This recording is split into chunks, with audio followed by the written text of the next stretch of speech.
अगर झरने से पानी गिरता है, क्या अगर झरने से पानी गिरता है, इसके बारे में बात हो रही कि अगर झरने से पानी गिरता है तो पत्थर से टकराने से पहले उसमें कौन सी ऊर्जा होगी।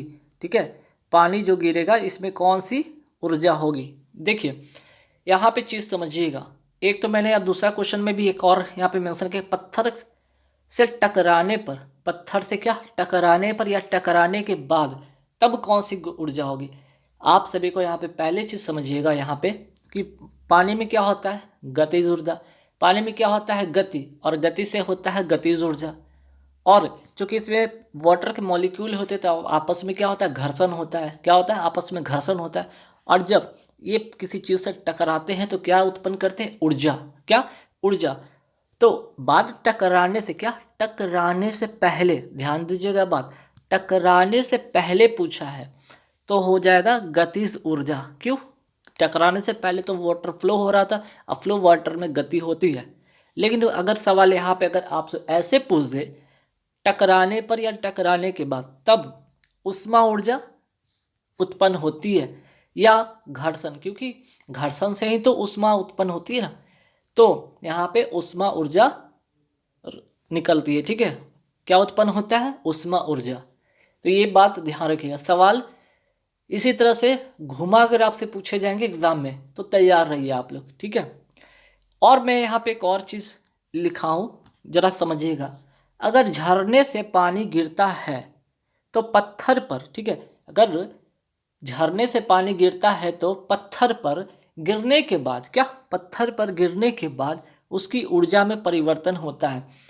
तो जो वाटर गिर रहा था, ठीक है, पत्थर पर गिरने के बाद, तो पहले कौन सी ऊर्जा थी यहाँ पे थी गतिज ऊर्जा। क्या, गतिज ऊर्जा मीन्स की काइनेटिक एनर्जी। अब क्या हो जाता है यहाँ पे, उष्मा ऊर्जा। क्या, उष्मा ऊर्जा में कन्वर्ट हो जाता है ना। गतिज ऊर्जा किस में कन्वर्ट हो जाता है, उष्मा ऊर्जा में। तो ध्यान रखिएगा। ठीक, चलिए सवाल यहाँ पे आते हैं 4। सवाल नंबर 4 पे, स्टील जो होता है जंग रोधी बनता है कब। समझिएगा यहाँ पे सवाल। एक तो मैंने लिखा स्टील कठोर कब बनता है, दोनों सवाल पे गौर फरमाइएगा यहाँ पे। ठीक है, स्टील जंग रोधी बनता है कब, क्रोमियम जब उसमें होता है तब। ठीक है, स्टील को जंगरोधी बनाना हो तो क्या उसमें उपस्थित रहेगा या क्या मिलाया जाएगा, जंगरोधी। ठीक है, स्टील को जंगरोधी बनाने के लिए उसमें क्रोमियम मिलाया जाता है और कठोर बनाने के लिए कार्बन।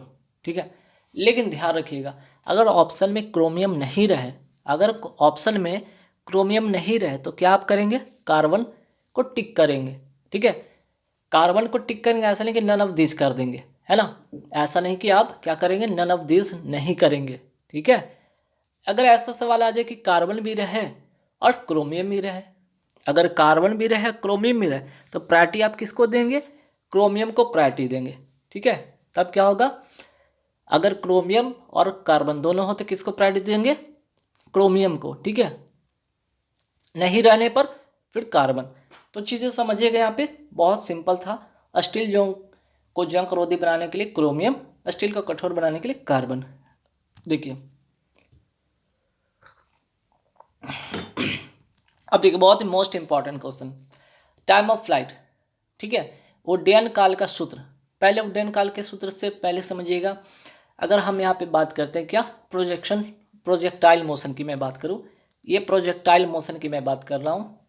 ठीक है, तो एक तो होगा क्या, यहाँ पे परास होगा। क्या होगा, यहाँ पे रेंज होगा, ये परास होगा। यहाँ से यहाँ तक के डिस्टेंस को परास कहते हैं। इस डिस्टेंस को क्या कहते हैं, यहाँ पे मैक्सिमम हाइट इसको कहते हैं। क्या, मैक्सिमम हाइट हो जाएगा ये। और जो यहाँ से यहाँ तक ये जा रहा है, ठीक है, ये डिस्टेंस जो करेगा इसको कहते हैं टाइम ऑफ फ्लाइट। ठीक है, तो ये तो हो गया एच, और जो आपका टाइम ऑफ फ्लाइट हो गया, टाइम ऑफ फ्लाइट हो गया, ये हो गया टी। तो रिलेशन क्या बना, एच आर टी। ये तीनों से यहाँ पे एक फार्मूला होता है। ठीक है, इन तीनों का इंडिविजुअल यहाँ पे फार्मूला बनता है। तो इन तीनों फार्मूलों को आप याद रखिएगा। ठीक है, तो प्रोजेक्टाइल मोशन के में 3 बातें याद रखिएगा, एच आर टी। चढ़ान काल को क्या कहते हैं, जब क्या होता है, चढ़ने में जो लगता है समय उसे चढ़ान काल कहते हैं। उतरने वाले समय को क्या कहते हैं, उत्तरायण काल। ठीक है, बात याद रखें। तो बेसिकली आपको यहाँ पे उड्डयन काल जो टाइम ऑफ फ्लाइट का है फार्मूला तो मैं बेसिकली आराम से मैं यहाँ पे बताऊँगा, लेकिन चीज़ें आपको समझाने की 3 बातें यहाँ पे आपको नोट करनी होंगी। HRT क्या, HR और T, ठीक है, ये बातें ध्यान रखिएगा। सबसे पहले H के लिए क्या होगा, U, ठीक है, क्या U जो होगा यहाँ पे U स्क्वायर साइन स्क्वायर, या मैं ऐसे लिख देता हूँ, पहले ये समझिएगा, U sine theta by g, U sine theta by g और U sine theta by g, ठीक है। ये तीनों यहाँ पे इसकी फॉर्मूला को आप ध्यान रखिएगा, ठीक है। HRT, अब आपको कैसे इसको ध्यान रखना है, एक में क्या होगा, दोनों में स्क्वायर होगा, यहाँ पे मल्टीपल होगा। अब की क्या होगा, ये तो स्क्वायर होगा, ठीक है, यहाँ पे तो स्क्वायर होगा, लेकिन जो यहाँ पे देख रहे हैं यहाँ पे साइन 2 थीटा होगा, क्या यहाँ पर जो होगा आपकी क्या हो जाएगा, यहाँ पे साइन 2 थीटा, ठीक है, साइन 2 थीटा, और यहाँ पे 2 नहीं होगा, ठीक है ना, यहाँ पे देख रहे हैं 2 नहीं होगा, और इसमें क्या होगा, लास्ट वाले में आगे में 2 U साइन थीटा होगा और सिर्फ G होगा। तो आपसे क्या पूछा था, टाइम ऑफ फ्लाइट, यही तो है ना, टाइम ऑफ क्या है, फ्लाइट। अब फॉर्मूला क्या होगा, 2U साइन थीटा बाई जी। अगर आपको यहाँ पे परास पूछ देता, क्या रेंज पूछ देता या परास, तब क्या हो जाता, ये वाला फार्मूला यूज यहाँ पे लिखते हैं। और एच की मैं बात करूँ, हाइट अगर पूछता तो आपको ये ऐसे याद रखना है। तो कॉमन क्या था, U sine theta by g, U sine theta by g, U sine theta by g. पहले में 3 2 होता, मीन्स के स्क्वायर स्क्वायर और इनटू मल्टीपल के साइन में, दूसरा था स्क्वायर बाकी मल्टीपल, बाकी नीचे में 2 नहीं होता, और लास्ट में सिर्फ एक ही मल्टीपल 2 होता, ठीक है। तो 3 2 2 2 1 2, ऐसे भी आप इसको ध्यान रखिएगा, ठीक है। चलिए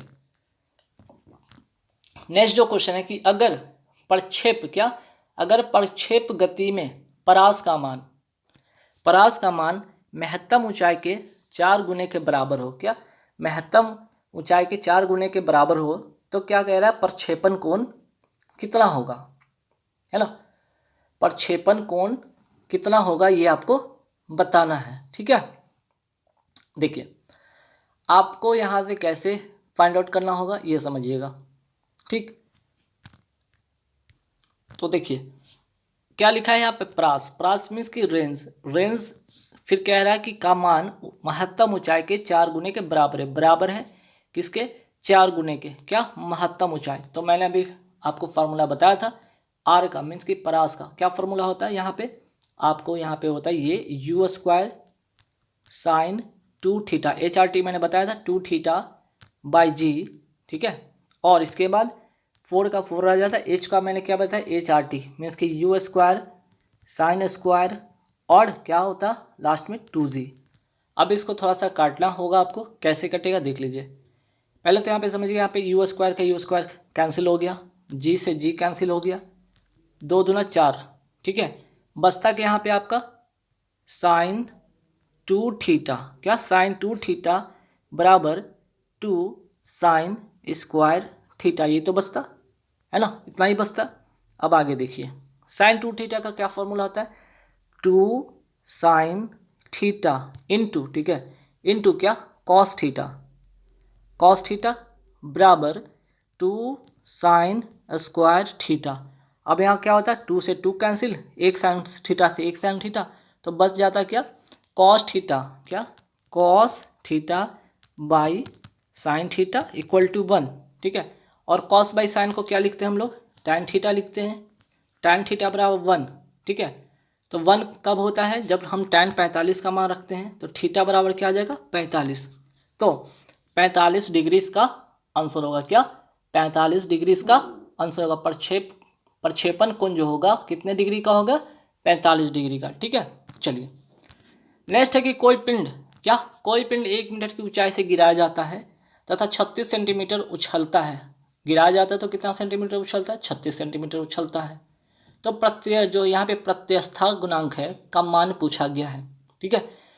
तो प्रत्यवस्था गुणांक का मान का फॉर्मूला क्या होता है, प्रत्यवस्था गुणांक का जो मान होता है, ठीक है, ये आप फॉर्मूला यहाँ पे लिखेंगे अंडर रूट छोटा बटा बड़ा, बस इतना लिख लीजिए, छोटा बटा बड़ा, चाहे कोई भी वैल्यू छोटा बटे बड़ा, इतना ध्यान रखिएगा। प्रस्था गुणांक इक्वल टू अंडर रूट छोटा बटे बड़ा, बस छोटा वैल्यू बटे नीचे बड़ा वैल्यू। छोटा वैल्यू क्या है 36 सेंटीमीटर, सेंटीमीटर में है, तो यहाँ भी क्या करेंगे इसको सेंटीमीटर कर लेंगे। 1 मीटर बराबर यहाँ पे 100 सेंटीमीटर, बच जाएगा 6/10 0.6, ठीक है। तो 0.6 इसका करेक्ट आंसर होगा। प्रत्यस्तता गुणांक का मान जो होगा आपका 0.6 होगा, ठीक है। चलिए बात करते संवातक। संवातक कहते किसको है? आपका जो घर होता है, दरवाजा ये देखिए, ठीक है, और इस पर में क्या होता है वेंटिलेटर होता है, खिड़की जो होता है वेंटिलेटर का काम करता है, इसी को कहते हैं हिंदी में संवातक। कमरे की छत के निकट लगाए जाते हैं। क्यों? क्योंकि आंसर ये आपसे पूछे, क्योंकि कमरे में क्रॉस वेंटिलेशन होगा। मीन्स क्या, ताज़ी जो हवा या ठंडी हवा अंदर आएगा और जो गर्म हवा है या दूषित हवा है वो बाहर जाएगा, और ताकि जो रूम के अंदर का वातावरण है, इन्वायरमेंट है, वो क्या रहे, स्वच्छ रहे, ताज़ी हवा उसमें रहे, ठीक है। तो आपके वातावरण के अनुकूल आपके, ठीक है, और हेल्थ के अनुकूल वहाँ पे वातावरण बन सके, इसलिए वेंटिलेटर होता है। क्योंकि गर्म होने पर क्या होता है, वायु जो होती है हल्की होती है, ऊपर की ओर उठती है। अगर वेंटिलेटर ना हो तो गर्म हवा क्या अंदर ही रहेगा और बाहर जा नहीं पाएगा। रूम में क्या होगा, हीट ज़्यादा होगा, गर्मी ज़्यादा लगेगी, और दूषित हवा अंदर रहने से आपके शरीर पर बुरा प्रभाव पड़ेगा, ठीक है। चलिए नेक्स्ट है कि यदि सल्फ्यूरिक अम्ल का अनुसूत्र H2SO4 है तथा भास्मिकता 2 है तो अम्ल का तुल्यांकी भार क्या होगा। देखिए इंपॉर्टेंट चीज तुल्यांकी भार। तुल्यांकी भार का फॉर्मूला होता है तो बहुत कुछ, लेकिन आप एक बात में ध्यान रखिएगा, तुल्यांकी भार जब भी निकालने के लिए क्या है, तो जो अनुसूत्र है उसका वैल्यू आप लिख लीजिए, ठीक है। तुल्यांकी जो भार होगा, तुल्यांकी भार बराबर जो भी इसका वैल्यू होगा वो लिखिए ऊपर में, और जो वैल्यू दे रहा मीन्स कि क्या वो हाइड्रोजन की संख्या पूछे, H+ की संख्या पूछे, OH+ की संख्या पूछे, आयन की संख्या पूछे, अम्ल की भास्मिकता पूछे, अम्ल की क्षारीयता पूछे, वो नीचे आएगा, है ना। तो यहाँ तो ऑलरेडी बता दिया है कि आपका 2 वैल्यू है, क्या भास्मिकता 2 है। नहीं होता तो यहाँ पे देख लीजिए क्या है H2, मैं यहाँ से अच्छे से लिख देता हूँ H2SO4। तो यहाँ पे कितना है, हाइड्रोजन की वैल्यू कितना है, H का जो वैल्यू है, हाइड्रोजन की वैल्यू 2 है, तो 2 तो वैसे भी आप नीचे रख देते हैं। अब जो H2SO4 की यहाँ पे इसके जो जो इसका जो अनुभार है टोटल कैसे निकलेगा। अनुभार निकालने के लिए आपको पता है हाइड्रोजन का, यहाँ पे लिख देता हूँ H2SO4, ठीक है। हाइड्रोजन का एक होता है 1 × 2 plus S means sulphur, sulphur का कितना होता है 16, परमाणु संख्या 16, और जो उसका होता है द्रव्यमान वैल्यू 32, ठीक है। ऑक्सीजन का क्या होता है 8 होता है परमाणु संख्या, द्रव्यमान संख्या 16, और 16 × 4 सबको ऐड करेंगे तो कितना आएगा 98 आपका 8 आएगा। यहाँ पे 98 लिख दें। जो अनुसूत्र है उसका पूरा जो अनुभार है वो पूरा पहले काउंट कर लीजिए, ऊपर में लिख दीजिए, और जो भी हाइड्रोजन का बोले, आयन की संख्या बोले, अम्ल की भास्मिकता बोले, अम्ल की क्षारीयता बोले, कुछ भी बोले उसको नीचे रखना है, ठीक है। आयन की जितना भी वैल्यू है, जितना भी हाइड्रोजन की जितना भी वैल्यू है वो नीचे रखेंगे, डिवाइड करेंगे। यहाँ पे 98 था ना, 98 था, ठीक है। 2 से डिवाइड करेंगे 49 आंसर हो जाएगा, ठीक। तो मोस्ट इंपॉर्टेंट क्वेश्चन है, ध्यान रखिएगा। चलिए सिलिका जेल क्या है। सिलिका जेल एक्चुअली होता है नमी सुखाने वाला पदार्थ, ठीक है। ये अक्सर वैसे जगह पे यूज़ किया जाता है जहाँ पे नमी होने की संभावना और नमी से चीज़ें खराब हो सकती है, वहाँ पे इफेक्ट कर सकती है, तो वहाँ पे सिलिका जेल का उपयोग किया जाता है, ठीक है। अक्सर देखेंगे ट्रांसफार्मर में जो होता है, ट्रांसफार्मर होता है ना, आप इस तरह से कुछ लटका हुआ एक पार्ट होता है, उसके बगल में एक क्या होता है कंजर्वेटर होता है, कंजर्वेटर के पास एक कंजर्वेटर होता है, उसके पास ब्रीदर होता है, ठीक है। ब्रीदर होता है, ये क्या करता है, ये नमी को सोखता है। क्यों? क्योंकि इसी ब्रीदर की बात करें तो इसी ब्रीदर में क्या होता है, सिलिका जेल होता है।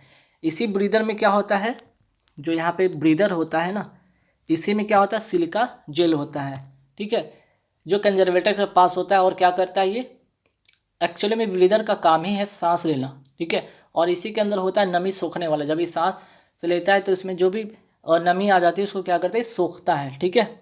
चलिए गर्भाशय में भ्रूण का पोषण प्रदान करने वाले ऊतक कौन सा है। तो देखिए जब भी छोटा सा बच्चा जन्म लेता है, ठीक है, तो वहाँ पे देखिएगा अगर छोटा सा कोई बच्चा जन्म लेता है, ठीक है, तो ध्यान रखिएगा उसके यहाँ पे डोरी में इस तरह से एक नाभि टाइप का होता है ना, नाभि टाइप का होता है। तो नाभि टाइप का जो होता है ये होता है प्लेसेंटा, यही होता है क्या, प्लेसेंटा, जिसके माध्यम से उसको भोजन माँ के शरीर में प्राप्त होता है। ठीक, चलिए रासायनिक बंधन बनने पर क्या होता है।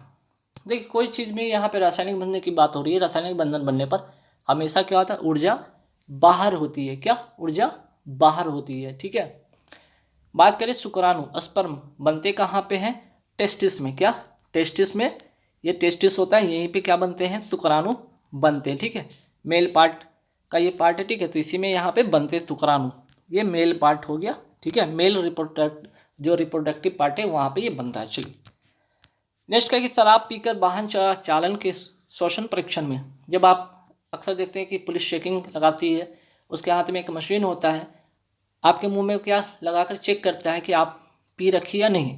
तो वहाँ पे जो इस्तेमाल होता है उसके अंदर, वो उसमें होता क्या एक्चुअली में, उसमें एक्चुअली में होता है पोटासियम डाइक्रोमेट तथा सल्फ्यूरिक एसिड। ठीक है, उसमें यही दो चीज़ होता है, तब होता है उस मशीन में, जिससे आपको पता चलता है कि आप शराब पी रखी है या नहीं। क्यों, क्योंकि शराब से अभिक्रिया करके क्या, जो पोटासियम डाइक्रोमेट है, ये शराब से क्या करता है, अभिक्रिया करके क्या करता है, अभिक्रिया करने पर ये रंग बदल देता है। क्या, रंग बदल लेता है। ठीक है, ये अपना क्या कर लेता है, रंग बदल लेता है, और इसी के कारण जो होता है, जो लोग पी रखे होते हैं वो पकड़े जाते हैं ना। ये तो हो गया जो शराब पी रखे होते हैं उनके लिए। अब वायु जो वातावरण में प्रदूषण होता है उसकी जांच के लिए किसकी आवश्यकता होती है, तो लाइकेन की आवश्यकता होती है। ठीक है, क्या, लाइकेन का। लाइकेन किसका जो सजीवता का उदाहरण है, कवक और शैवाल का, याद रखिएगा। ठीक है, चलिए अब आइए नेक्स्ट क्वेश्चन, हैलोजन ग्रुप के बारे में बात करते हैं। हैलोजन ग्रुप, ठीक है, ये मोस्ट इंपॉर्टेंट क्वेश्चन है, हैलोजन ग्रुप। ठीक है, एग्जाम में इससे काफ़ी सारे सवाल पूछे जाते हैं, डायरेक्ट एग्जाम में आपके यहाँ से सवाल बनते हैं, तो इसको हल्के में मत लीजिएगा हैलोजन ग्रुप को। ठीक है, तो हम बात करें हैलोजन ग्रुप। ठीक है, हैलोजन ग्रुप की अगर मैं बात करूँ यहाँ पे, तो पूछा क्या गया है कि कौन से तत्व जो होते हैं इसमें ठोस होते हैं ना। हैलोजन ग्रुप की मैं बात करूँ, ठीक, तो ग्रुप 17 में आते हैं। क्या, पहले तो ये क्या होते हैं, ग्रुप 17 में आते हैं ना, ग्रुप 17 में आते हैं, पहला चीज़ है। दूसरा इंपॉर्टेंट, ठीक है, दूसरा इंपॉर्टेंट क्या, जिसकी वैलेंसी होती है वो क्या होती है, वैलेंसी जो होती है वो 1 होती है। तो इस पे मैटर ये नहीं करता, मैं तो यहाँ पूछ रहा हूँ ठोस कौन होते हैं। देखिए हैलोजन ग्रुप में होते कौन कौन है, फक्कल बरी, ठीक, याद रखिएगा, फक्कल बड़ी है ना, और एक एस्टाटीन, याद रखिएगा, क्या, एस्टाटीन। ठीक है, एस्टाटीन याद रखिएगा, ये 2 3 4 5 मीन्स की क्या, फ्लोरीन, क्लोरीन, ब्रोमीन, आयोडीन और एस्टाटीन। ठीक है, इसमें से भी पूछा गया कि ठोस कौन होते हैं। अगर ऑप्शन में आपको इन 4 में से पूछ दिया जाए तो आप इजी वे में बता सकते हैं कि कौन होगा, लेकिन जान लीजिए फ्लोरीन गैस रूप में होता है, क्लोरीन गैस रूप में होता है, ब्रोमीन की मैं बात करूँ तो ये लिक्विड फॉर्म में होता है। ठीक है, और जो आयोडीन है ना, और ये एस्टाटीन, ये दोनों होते हैं सॉलिड में। अगर ऑप्शन में फ्लोरीन, क्लोरीन, ब्रोमीन, आयोडीन है, अगर इनमें से पूछ दिया ठोस कौन है, आयोडीन हो जाएगा। क्लोरीन, ब्रोमीन, एस्टाटीन या फ्लोरीन के बीच में पूछ दिया जाए कौन सा ठोस है, तो एस्टाटीन हो जाएगा। ठीक है, याद रखिएगा। चलिए, और इसकी परमाणु संख्या तो आप सभी को पता है होगा, फ्लोरीन का होता है 9, क्लोरीन का 17, ब्रोमीन का 35 और आयोडीन का इसका जो है अपोजिट 53। ठीक है, और इसका हो जाएगा 80, एस्टाटीन का 65। ठीक, हालांकि ये जो है 3 4 ऊपर का क्रम याद रखिएगा। चलिए, पानी में हवा का बुलबुला, ठीक है, पानी में जो हवा का बुलबुला व्यवहार करता है कैसे, दिखता तो है भाई कैसा, उत्तल लेंस की तरह दिखता है, कैसा, उत्तल लेंस की तरह, व्यवहार कैसा करता है, अवतल लेंस की तरह। ठीक, अपोजिट, याद रखिएगा, पानी में जो हवा का बुलबुला व्यवहार करेगा कैसा, तो पहले जानिए दिखता कैसा, उत्तल, अपोजिट कर दीजिए अवतल। ठीक है, चलिए आइए most important question, oxygen gas के 0.5 मोल का आयतन कितना होगा, 0.5 मोल का आयतन कितना होगा, पहले तो ये जानिए। देखिए, एक मोल में किसी भी चीज़ का एक मोल वैल्यू जो होता है वो होता है कितना, 22.4 लीटर। चाहे वो ऑक्सीजन का पूछे, चाहे नाइट्रोजन का पूछे, चाहे किसी चीज़ का पूछे, किसी भी चीज़ का पूछे, एक मोल का वैल्यू 22.4 लीटर होता है। पहला चीज़, अगर एक मोल का वैल्यू 22.4 होता है तो यहाँ पे क्या बोला है, हाफ मोल, 0.5 मतलब आधा मोल। तो एक मोल का वैल्यू इतना होता है तो आधा कर दीजिए इसका, 22.4 का आधा क्या होगा, 11.2 लीटर। ठीक है, ऐसे याद रखिएगा। चलिए, इसीलिए एक और एग्जांपल मैंने लिखा, नाइट्रोजन गैस के 6 मोल का आयतन कितना होता है। एक मोल का जब पता है कि 22.4 होगा तो 6 से मल्टीप्लाई कर लीजिए, आपका रिजल्ट आएगा 134.4 लीटर। चलिए, कौन सा ईंधन न्यूनतम पर्यावरण प्रदूषण उत्पन्न करता है। ठीक है, अगर सिर्फ पूछे कि ईंधन न्यूनतम पर्यावरण, क्या पर्यावरण वर्ड याद रखिएगा, तब तो हाइड्रोजन होगा, लेकिन सबसे अधिक प्रयोग तथा सबसे कम प्रदूषण तब हो जाएगा CNG, कंप्रेस्ड नेचुरल गैस। ठीक है, आइए नेक्स्ट क्वेश्चन। ध्वनि की पिच, क्या ध्वनि की पिच किस पर निर्भर करती है। पिच निर्भर करेगी आवृत्ति पर। क्या पिच जो निर्भर करेगी आवृत्ति पर। ठीक है, अगर ध्वनि की तीव्रता की बात करें, तीव्रता आयाम पर, पिच आवृत्ति पर। ठीक है, पिच आवृत्ति पर, तीव्रता आयाम पर। नेक्स्ट क्वेश्चन, स्थिर गति से जा रही खुली कार में बैठा एक बालक गेंद को हवा में सीधे ऊपर फेंकता है, तो गेंद गिरेगा कहाँ, आगे, पीछे या उसके हाथ में। ठीक है, आगे, पीछे या हाथ में। ठीक, तो समझिएगा यहाँ पे सॉरी, यहाँ पे होगा क्या कि आंसर होगा उसके हाथ में। क्या, उसके हाथ में। ठीक है, जब कोई एक क्या होगा, एक कांस्टेंट स्पीड से चल रहा होता है। ठीक है, कोई एक कांस्टेंट स्पीड से चल रहा होता है। ठीक, तो उसका जो जो चीज़ उछलाएगा वो उसके क्या होगा, आगे में ही गिरेगा।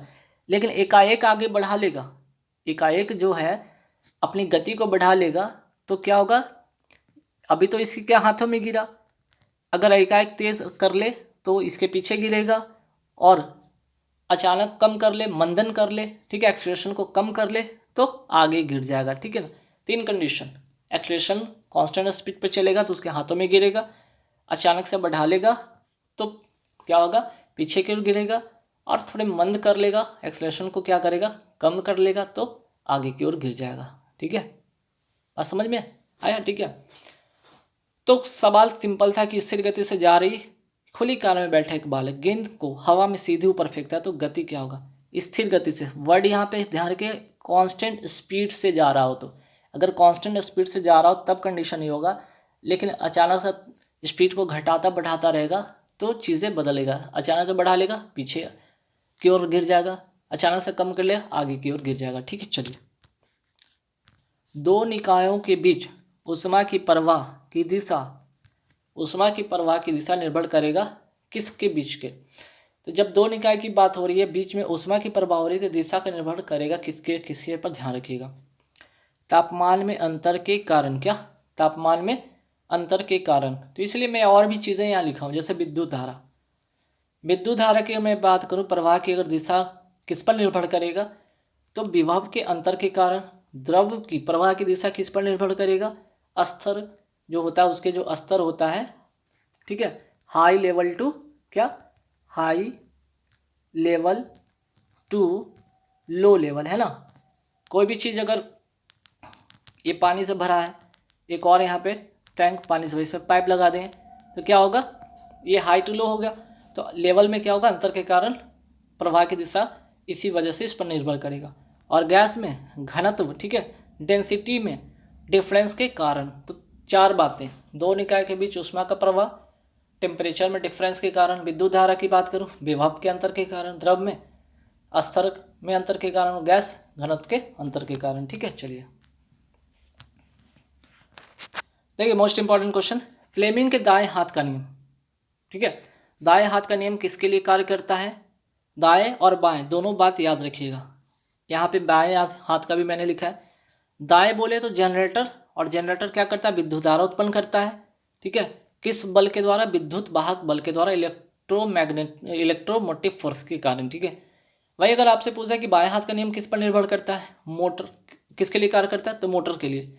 दाएं हाथ जनरेटर, बाएं हाथ मोटर, और इसमें क्या होता है, फोर्स लगता है। क्या इसमें फोर्स लगता है, बल लगता है। ठीक है, तो लेफ्ट हैंड रूल मोटर के लिए जिसमें कि फोर्स लगता है, जनरेटर राइट हैंड रूल इसमें कि क्या करंट यहाँ पे फ्लो होता है। ठीक है, या प्रोड्यूस होता है। गाढ़े द्रव, गाढ़े द्रव बोले या शांत द्रव बोले। ठीक है, शांत द्रव बोले, इसकी जो श्यानता होती है क्या होती है, श्यानता बोले तो विस्कोसिटी। क्या होगा, जितना ज़्यादा गाढ़ा द्रव उतना अधिक क्या होगा, श्यानता विस्कोसिटी। पतला द्रव में कहे तो जल और श्यानता इसकी कम होगी। जैसे गाढ़े द्रव में श्यानता क्या होगी, अधिक, पतले द्रव में कम। आइए नेक्स्ट क्वेश्चन पे बात करते हैं। ठीक है, नेक्स्ट क्या है, ब्लबर। एक्चुअली ब्लबर है क्या, जो ब्लबर है ये होता है क्या, सघन वसा की परत। क्या, सघन वसा की परत। अगर हम ऊँट की बात करें, ऊँट के जो कुबर होता है ना, ऊँट जो होता है, जो ऊँट होता है, ठीक है, इसके जो कुबर होता है ना, इसके कुबर होता है, इसके कुबर में ही होता है सघन वसा का परत।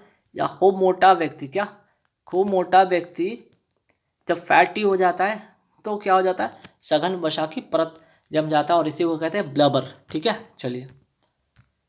एक सरल लोलक द्वारा 20 पूर्ण दोलन में लगा समय 10 सेकंड है। क्या 20 पूर्ण दोलन में लगा समय 10 सेकंड है, तो इसकी आवृत्ति का मान कितना हो जाएगा, 2 हर्ट्ज। ठीक है, क्या 2 हर्ट्ज। ठीक है, अब यहाँ पे चीज़ें समझिएगा। ठीक, पहला की आवृत्ति की बात हो रही, किसकी आवृत्ति, फ्रीक्वेंसी, आवृत्ति। 1 सेकंड में अप एंड डाउन या दोलन जितना करेगा इसकी कुल संख्या को ही क्या कहते हैं, फ्रीक्वेंसी। 1 सेकंड में दोलन जितना होगा उसकी कुल संख्या को आवृत्ति कहते हैं। तो 10 सेकंड की मैं बात यहाँ पे कहा है, 1 सेकंड में जितना करेगा उतना इसका आंसर होगा, है ना। तो बात हो रहा है यहाँ पे क्या, 1 सेकंड, है ना। एक सरल लोलक द्वारा 20 पूर्ण दोलन में लगा समय 10 सेकंड है, तो इसकी आवृत्ति का मान क्या होगा, आवृत्ति का मान होगा क्या, देखिए 10 सेकंड में 2 दोलन, तो 1 सेकंड में 2 दोलन, 10 सेकंड बराबर 220 दोलन, तो 1 सेकंड बराबर, चूंकि बात हो रही कि 1 सेकंड में ही तो होता है ना, आवृत्ति का वैल्यू निकालना होता है तो हमें 1 सेकंड में निकालना होता है। तो 1 सेकंड में क्या होगा, 2 दोलन, 2 दोलन मीन्स की 2 हर्ट्ज, क्या 2 हर्ट्ज। ठीक है, 10 सेकंड में 50 दोलन होता है, तो आवृत्ति क्या होगी, 10 सेकंड में 50, तो 1 सेकंड में, 1 सेकंड में क्या हो जाएगा 50/10, 10/5 मीन्स 5 आंसर होगा, है ना। चलिए, 2 क्रमिक शीर्षों के बीच की दूरी 10 सेंटीमीटर है, तो तरंगदैर्घ्य का मान कितना होगा। ठीक है, 2 क्रमिक शीर्षों के बीच की दूरी, ठीक है, 2 क्रमिक शीर्षों की बीच की दूरी की मैं बात करता हूँ। अगर यहाँ पे इसकी मैं बात कर रहा हूँ, ठीक है। चलिए, यहाँ पे कोई वेव की बात हो रही है जिसमें कि जो ऊपर का होता है, जो ऊपर की ओर होता है उसे क्या कहते हैं, स्ट्रिंग, और नीचे वाले को क्या कहते हैं, ऊपर वाले को कहते हैं स्ट्रिंग, नीचे वाले को कहते हैं गर्द। ठीक है, और कह रहा है क्या कि 2 क्रमिक शीर्ष, ठीक है, ऊपर ही है ना शीर्ष, यही शीर्ष है ना, 2 क्रमिक शीर्ष, ठीक है, 2 क्रमिक शीर्ष और इसके बीच की दूरी को क्या कहते हैं, लैम्डा से सूचित करते हैं, वेवलेंथ को सूचित करता है। ठीक है, कह रहा है कि श्रृंग के बीच की दूरी और श्रृंग के बीच की दूरी को तो क्या कहते हैं, वेवलेंथ कहते हैं। और यहाँ पे सवाल है कि 2 लगातार गर्त की बात करें, अगर गर्त की भी बात करें तो भी क्या होता है, लैम्डा ही होता है। श्रृंग के बीच की बात करें ये भी दूरी को तरंगदैर्घ्य कहते हैं, लेकिन यहाँ सवाल क्या कह रहा है, 2 क्रमिक शीर्षों के बीच की दूरी 10 सेंटीमीटर है, तो वेवलेंथ क्या होगा, 2 श्रृंग है ना, इसके बीच की दूरी क्या है, तरंगदैर्घ्य का मान 10 सेंटीमीटर है, तो लैम्डा का वैल्यू तो 10 सेंटीमीटर दिया हुआ है। ठीक है, 10 सेंटीमीटर, यहाँ पे 10 सेंटीमीटर दिया, दूरी 10 सेंटीमीटर है, तो पूछा है कि तरंगदैर्घ्य का मान क्या होगा, तो तरंगदैर्घ्य का भी मान 10 सेंटीमीटर होगा। मीटर में बात करेंगे तो 0.01 मीटर होगा। ठीक है, 2 क्रमिक शीर्षों के बीच की दूरी अगर 10 सेंटीमीटर है तो वेवलेंथ भी 10 होगा। ठीक है, वेवलेंथ भी 10 होगा। यही सवाल को अगर ऐसे पूछ देता, चलिए सवाल यहाँ पे है, एक श्रृंग और एक गर्त, क्या एक श्रृंग और एक गर्त के बीच की दूरी 5 सेंटीमीटर है, तो तरंगदैर्घ्य का मान क्या होगा। अब कि ये 5 और 5 मिलकर ऐड हो जाएंगे, मीन्स कि 10, इसके यहाँ पे 10 सेंटीमीटर होता तो यहाँ पे हो जाता 20, ठीक है, यहाँ पे ऐड होगा। चलिए, किण्वन क्या है, मीन्स कि फर्मेंटेशन क्रिया में कौन सी गैस उत्पन्न होती है, ठीक है, फर्मेंटेशन में कौन सी गैस उत्पन्न होती है। चलिए यहाँ पे लिखता हूँ, ग्लूकोज है ये C6H12O6, ठीक है। अगर इसकी किसके खमीर की उपस्थिति में क्या बनता है, C2H5OH और प्लस क्या रिलीज होता है, CO2, ठीक है। तो यहाँ सवाल है कि किण्वन की प्रक्रिया में क्या कौन सी गैस उत्पन्न होती है, तो कार्बन डाइऑक्साइड। C2H5OH है क्या, इथाइल अल्कोहल, क्या इथाइल अल्कोहल, ठीक है, ये क्या है, इथाइल अल्कोहल।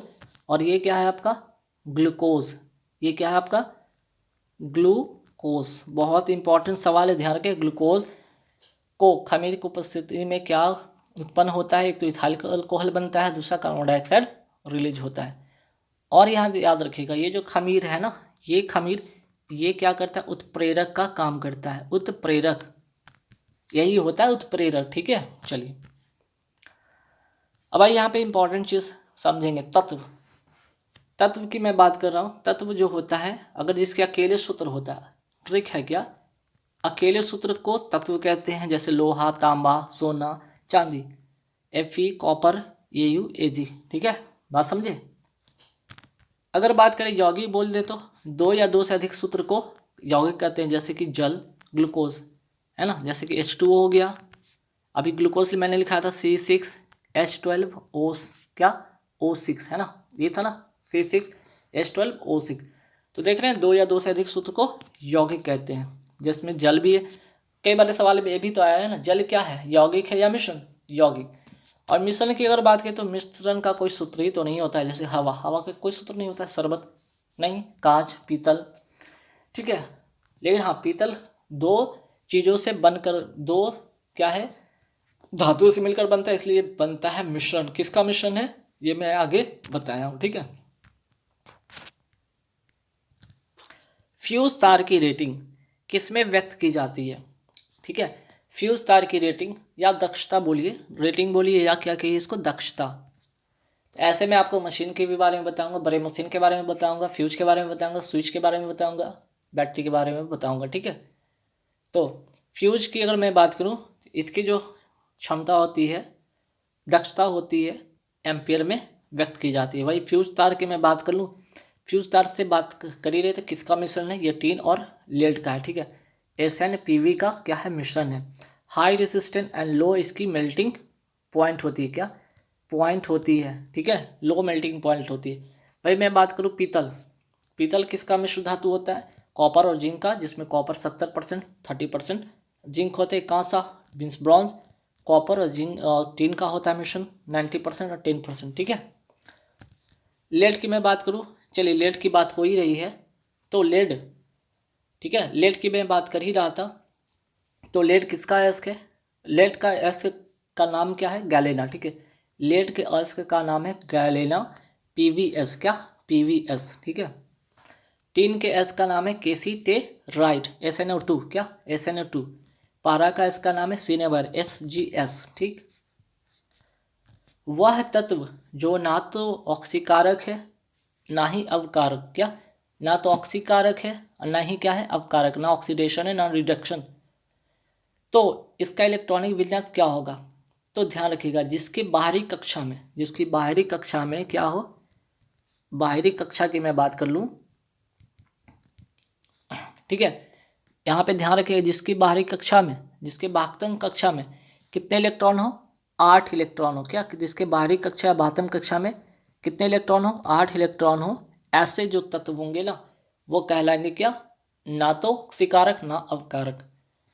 तो यहाँ पे देखिए, पहला कक्षा में 2, दूसरी कक्षा में 8, 6 2 8, तो बाहरी कक्षा ये हो गया आपका 8, ये हो गया आपका यही हो गया, ना तो ऑक्सीकारक ना अपकारक। अगर मैं बात करूँ किस तत्व की बात हो गई ये, तो नियॉन, नियॉन की वैल्यू 10, ठीक है। 1s2 2s2 2p6 6 2 8 2 10, ठीक है। तो नियॉन हो गया आपका ऐसा ही तत्व, एलिमेंट, ठीक है, याद रहेगा। चलिए नेक्स्ट क्वेश्चन, श्वसन क्या है। तो श्वसन की मैं बात करूं, ये क्या है, उपचयन अभिक्रिया, इंग्लिश में इसको याद रखिएगा ऑक्सीडेशन, इंग्लिश में ध्यान रखिएगा ऑक्सीडेशन। बात करें बेकिंग पाउडर, बेकिंग पाउडर जो मिश्रण होता है किसका मिश्रण होता है, आप सभी को पता है सोडियम हाइड्रोजन कार्बोनेट, ठीक है, NaHCO3, ये तो सभी को पता है ना। लेकिन यहाँ पे ये वर्ड ध्यान रखिएगा टार्ट्रिक अम्ल, किसका मिश्रण, टार्ट्रिक अम्ल। तो सवाल ये भी तो हो सकता है ना, आप पूछेंगे चलिए धावन सोडा का फिर बता दीजिए, सोडियम कार्बोनेट, क्या सोडियम Na2CO3। आप पूछे खाने वाला सोडा का सूत्र बता दीजिए, सोडियम बाई कार्बोनेट, क्या सोडियम NaHCO3, ठीक है। सोडियम बाई कार्बोनेट बोलिए, सोडियम हाइड्रोजन कार्बोनेट बोलिए, ठीक है। फिर आगे बढ़ते हैं, प्रजनक क्या है, ठीक है। प्रजनक या ब्रीडर, रिएक्टर वह है जिसमें क्या होता है, विखंडीय पदार्थ की जितनी खपत होती है उत्पादन उससे अधिक होता है, क्या प्रजनक या ब्रीडर जो होता है कैसा रिएक्टर होता है जिसमें विखंडनीय पदार्थ जितनी खपत होती है उतना ही उससे उत्पन्न होता है, उत्पादन उससे अधिक होता है, ठीक है। अब आइए हम बात करते हैं आँख के बारे में, EYE, आँख देखें, आँख पीछे क्या होता है, रेटिना, क्या होता है, रेटिना। और उस रेटिना में दो चीज़ें होता है, दो सेल होता है, कौन कौन, एक तो कौन सेल, दूसरा रॉड सेल। रॉड सेल क्या करेगा, प्रकाश की तीव्रता को यहाँ पे ये क्या करता है, कंट्रोल करता है। और कौन सेल क्या करता है, रंग पहचानने की इसकी क्षमता होती है, ठीक है। चलिए तांबे की एक चकती में छेद है, तांबे की एक चकती में क्या छेद है, इसे गर्म किया जाता है तो छेद का व्यास क्या होगा, घटेगा या बढ़ेगा, तो बढ़ेगा, ठीक है।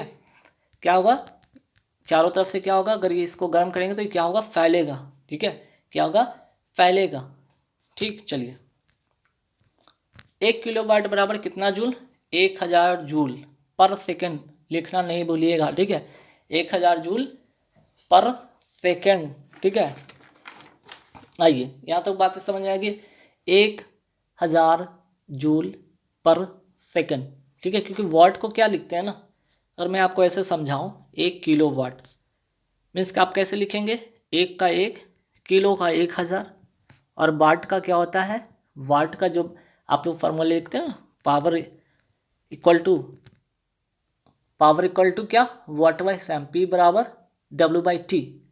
अगर वाट की जगह पे फिर क्या लिखेंगे, P/T मीन्स क्या, जूल पर सेकंड, जूल बटा सेकंड लिखेंगे, क्या जूल बटा यहाँ पे सेकंड लिखेंगे, तो हो गया ना 1000 जूल पर सेकंड, ठीक है। चलिए अभी मैं बात किया था ना किसकी क्षमता, ठीक है, अभी मैं कुछ देर पहले मैं बात किया था किसकी क्षमता, तो फ्यूज तार की जो रेटिंग होती है किससे निर्धारित की जाती है, या उसकी दक्षता किससे निर्धारित की जाती है, एम्पियर से। मशीन की जो क्षमता होती है उससे वो किससे व्यक्त की जाती है, किलोवाट से। बड़े मशीन का मेगावाट से। बैटरी की क्षमता एम्पियर आवर से या वाट आवर से, क्या एम्पियर आवर से या वाट आवर से, ठीक है।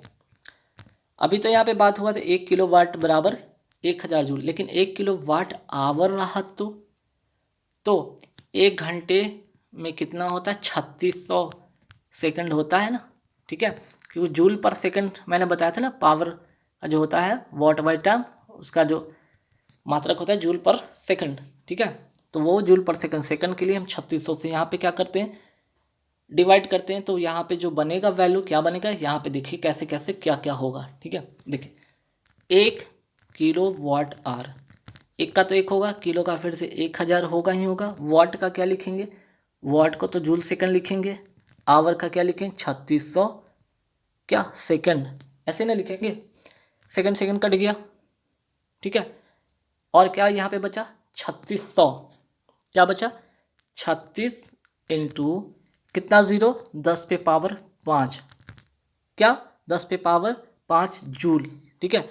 ध्यान समझिएगा यहाँ पे जूल सेकंड था, और यहाँ पे जब जैसे आवर में हुआ तो क्या हो गया जूल, तो चाहे तो 36 गुने 10 पे पावर 5 जूल लिखे, या फिर आप 3.6 इंटू 10 टू पावर 6 डेसिमल बैठेंगे, तो 10 पे पावर 6 ऐड हो जाएगा, है ना।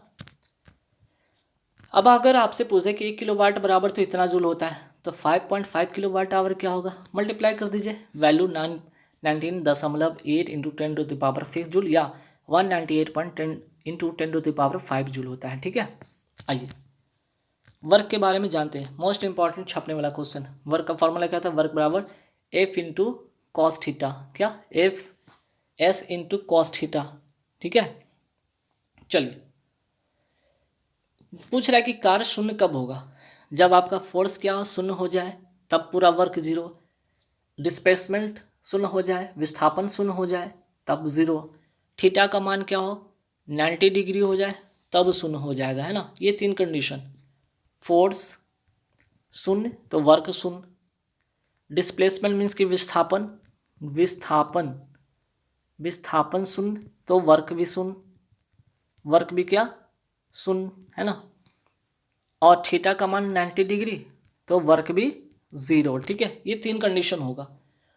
तो यहाँ पे देख लीजिए, अगर बात करें यहाँ पे करण 10 केजी भार लेकर खड़ा है, कोई चीज़ वो 10 केजी का चीज़ लेकर खड़ा है, तो क्या होगा, कार्य क्या होगा, क्योंकि वो सिर्फ खड़ा है ना, वो आगे थोड़ी बढ़ रहा है, वो सिर्फ क्या है, खड़ा है, ठीक है। वो खड़ा आगे की ओर जा नहीं रहा है, सिर्फ खड़ा है। तो 90 डिग्री का कौन बना, 90 डिग्री का कौन बना, मीन्स क्या, ज़ीरो। थीटा का मान ज़ीरो तो काम ज़ीरो, ठीक है। अगर वो करंट जो है 4 किलोमीटर चलता है तो क्या होगा, कार्य होगा क्या, बिल्कुल होगा। क्योंकि जब भी वो चलेगा तो चलते चलते कभी तो आगे हल्का सा झुकेगा, जैसे ही झुकेगा तो थीटा का मान अब 90 डिग्री नहीं होकर 30 40 45 कुछ भी होगा, तब तो कार होगा ना।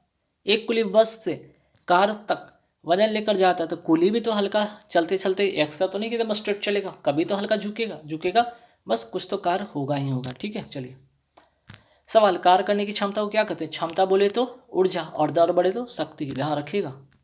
काइनेटिक एनर्जी के फार्मूला ये पता सभी को होगा कि हाफ एम भी स्क्वायर होता है, लेकिन एक और फार्मूला पी स्क्वायर बटे 2m, क्या m यहाँ पे होगा मोमेंटम, मोमेंटम मीन्स कि समवेग, ठीक है, समवेग याद रखिएगा, समवेग, ठीक है। यहाँ पे ये याद रखिएगा मोमेंटम यानी समवेग, ठीक है, मोमेंटम यानी समवेग। चलिए समवेग, ठीक।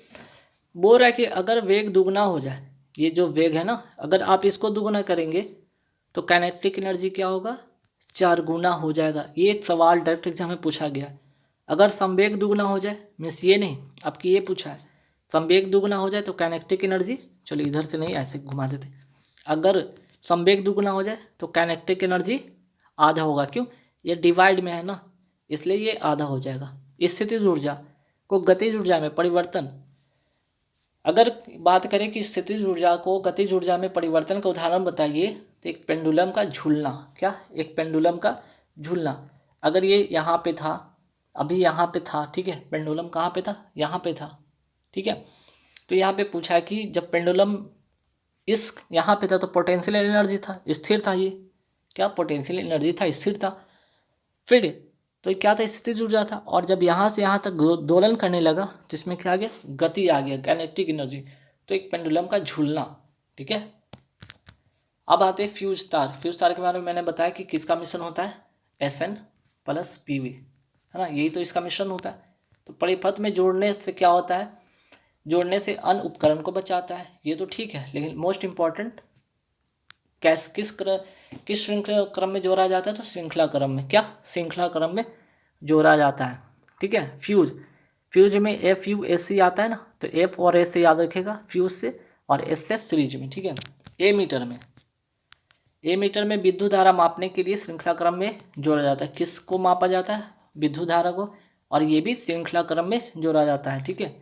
ए मीटर है ना, ऐसे याद रखिएगा, ए मीटर, या IS ऐसे याद रखिएगा, IS को भी याद रखिएगा ऐसे, ए मीटर और श्रृंखला, ठीक है, ठीक, याद रखिएगा।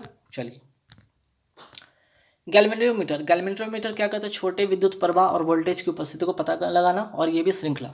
तो मैंने क्या बताया, फ्यूज हो गया, एमीटर हो गया, गैल्वेनोमीटर हो गया, तीनों के तीनों श्रृंखला क्रम में, है ना। वोल्टमीटर की बात करें पृथ्वी परिपथ में दो बिंदुओं के बीच विभवांतर को मापता है और ये श्रेणी क्रम में जुटता है। ठीक है, तो मैंने 4 बातें ध्यान में रखने के लिए आपको बताइए कि फ्यूज, एमीटर, गैल्वेनोमीटर। श्रृंखला वोल्टमीटर सिर्फ होगा पैरेलल। ठीक है, ऐसे भी याद रखते हैं, वी से वीआईपी तो पी से पैरेलल। ठीक है, चलिए गैल्वेनोमीटर को जब एमीटर में बदलना हो तो किस क्रम में इसको रखते हैं? श्रेणी क्रम, समांतर क्रम में। ठीक है, VIP ट्रिक है। V से वोल्टमीटर को क्या, या ऐसे लिखिए इसको, गैल्वेनोमीटर है ना, गैल्वेनोमीटर सॉरी गैप कर दीजिए ना, गैप। G से गैल्वेनोमीटर, A से एमीटर तो किस में? पैरेलल में। अगर आपको गैल्वेनोमीटर को वोल्टमीटर में बदलना हो तो GSLV याद रखिएगा, GSLV। ठीक है, सैटेलाइट लॉन्चिंग व्हीकल है GSLV, याद है ना। चलिए, तो G से गैल्वेनोमीटर, ठीक है, और यहाँ से V से वोल्टमीटर और किस में? श्रृंखला में। ठीक है, ऐसे याद रखिएगा। अब आइए कॉपर सल्फेट को ही कहते हैं नीला थोथा। जिंक सल्फेट को, इसको कहते हैं उजला थोथा। फॉर्मूला देख लीजिए, कॉपर सल्फेट का CuSO4। ठीक है, CuSO4 ध्यान रखिएगा, CuSO4 और 5H2O। क्या यहाँ पे थोड़ा सा सुधार लीजिए, 5H2O। जिंक सल्फेट में ZnO4 7H2O। Plaster of Paris most important छपने वाला सवाल। प्लास्टर ऑफ पेरिस का formula CaSO4 into half H2O। क्या? CaSO4 into half H2O। Gypsum या जिसको कहते हैं calcium sulphate CaSO4 into 2H2O। ठीक है, दोनों बातें ध्यान रखिएगा। जिप्सम को जब गर्म करते हैं तो क्या मिलता है? Plaster of Paris. इसी को गर्म करने पर क्या मिलता है? इसको गर्म करने पर हमें क्या मिलता है? Plaster of Paris. धोने का सोडा जिसे क्या कहते हैं? Sodium carbonate. Formula Na2CO3 into 10H2। ये 10H2 याद रखिएगा, बड़ा काम का चीज़ है। आने वाले क्वेश्चन में मैं आपको इसके बारे में भी डीप बताऊंगा। ठीक है, चलिए जब खाना धोने वाला सोडा की बात हुई तो खाने वाला सोडा पूछेंगे। सोडियम, इसमें बाई लगा रहेगा, क्या? By carbonate NaHCO3, sodium hydrogen carbonate. निकट दृष्टि, देखिए आई के बारे में कुछ बात करते हैं। जब भी कोई दोष उत्पन्न होता है आंखों में तो लेंस लगाते हैं ना। कब कब? जब निकट दृष्टि दोष उत्पन्न हो जाए, जिसे कहते हैं इंग्लिश में मायोपिया, अवतल लेंस का यूज करते हैं। दूर दृष्टि दोष उत्पन्न हो जाता है, हाइपरमेट्रोपिया इंग्लिश में कहते हैं, उत्तल लेंस का यूज करते हैं। जरा दृष्टि दोष प्रेसबायोपिया इंग्लिश में कहते हैं, कौन सा लेंस का यूज करते हैं? बाइफोकल। ठीक है, जरा दृष्टि दोष की मैं बात कर रहा हूँ, है ना। इसमें होता है क्या है? ना दूर का दिखेगा ना पास का दिखेगा, है ना। ना दूर का दिखता है साफ साफ, ना पास का। निकट में निकट का तो दिखता है, दूर का नहीं। दूर का दिखता है, पास का नहीं। और अब अविंदुकता या जिसको कहते हैं एस्टिग्मेटिज्म, इसमें कौन सा लेंस?